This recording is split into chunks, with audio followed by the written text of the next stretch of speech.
नमस्कार, आप देख रहे केबीसी न्यूज़। देखिए, जिस तरह से मोदी सरकार ने ऑपरेशन सिंदूर के नाम पर पूरे विश्व के अलग अलग देश में अपने सर्वदलीय डेलीगेशन टीम को भेजी थी और वो वापस आई है, इस तमाम चीज़ों पर लेकर के नाराज़ दिखते हुए भाकपा माले के दीपांकर भट्टाचार्य ने कहा है कि मोदी सरकार की जो ऑपरेशन सिंदूर है, इन तमाम व्यवस्थाओं में कहीं न कहीं गड़बड़ी दिख रही है। क्या कुछ कह रहे हैं दीपांकर भट्टाचार्य, जरा सुनिए।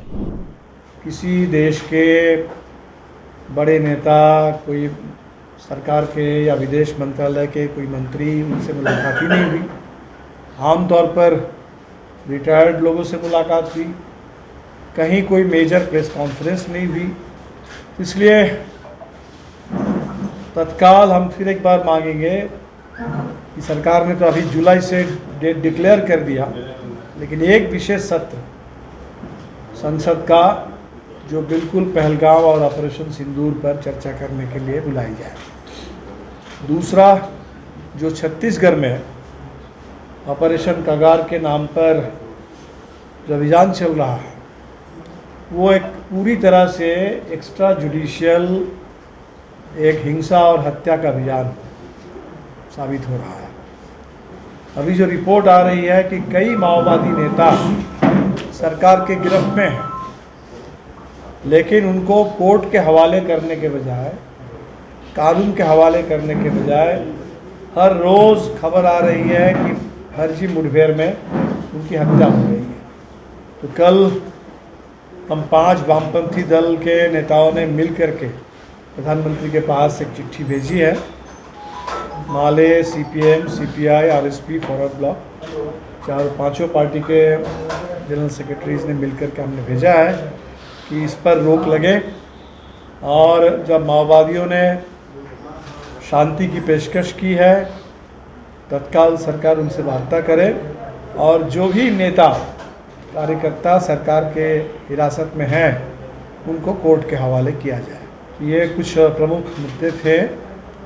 और बिहार में जो महिला उत्पीड़न की इतनी घटनाएं घट रही है, कई जगह हमारे जांच दल तो पहुंचे हैं, उसकी पूरी रिपोर्ट इकट्ठा करके जल्द ही नीतीश सरकार के खिलाफ एक आरोप पत्र तैयार होगा। और हमें लगता है कि बिहार में अब हर तबका परेशान है। अब बिल्कुल वो समय आ गया है, चुनाव नज़दीक आ रहा है और इसीलिए इस बदलाव की मुहिम को हम लोग पूरे बिहार में तेज करेंगे। पूरे बिहार में लोग अब मान रहे हैं कि नीतीश जी शायद इस समय सरकार चला नहीं रहे हैं, और अभी ही जब ये स्थिति है तो अगले 5 साल के लिए नीतीश जी को सामने रख करके चुनाव लड़ना, ये एनडीए की मजबूरी हो सकती है, एनडीए की रणनीति हो सकती है। ये सच तो है नहीं, तो मामला तो कुछ और है। इसीलिए आगे की बात तो हम करेंगे नहीं। हम तो पिछले 20 साल का जो अनुभव है, और 20 साल भी छोड़ दीजिए, अभी जो पिछले 5 साल का अभी के दौर का अनुभव है, जहां ये नीतीश जी के कंधे पर भाजपा की बंदूक है और भाजपा ने बिहार को विकास के नाम पर बिल्कुल एक तबाही के कगार पर पहुंचा दिया है, और सुशासन के नाम पर पूरे बिहार में अपराध और अराजकता का पूरा आलम है इस समय। इसीलिए सरकार तो कहीं से भी सत्ता में दोबारा आने की कोई मांग ये कर ही नहीं सकती।